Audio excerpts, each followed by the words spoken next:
Nakiisa ang Northern Police District sa pagpupugay sa ating pambansang watawat sa pangunguna ni District Director Police Brigadier General Rizalito G. Gapas, kasama ang Command Group, D-Staff at NPD personnel.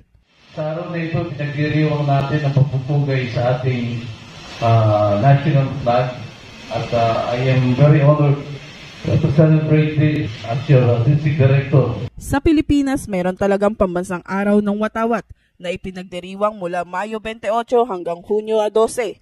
Ang Mayo 28 ay tanda ng unang pampublikong pagwawagayway ng watawat ng Pilipinas. Ipinagdiriwang nito ang tagumpay ng mga Pilipino sa labanan sa Alapan, Cavite noong 1898, kung saan unang itinaas ang watawat.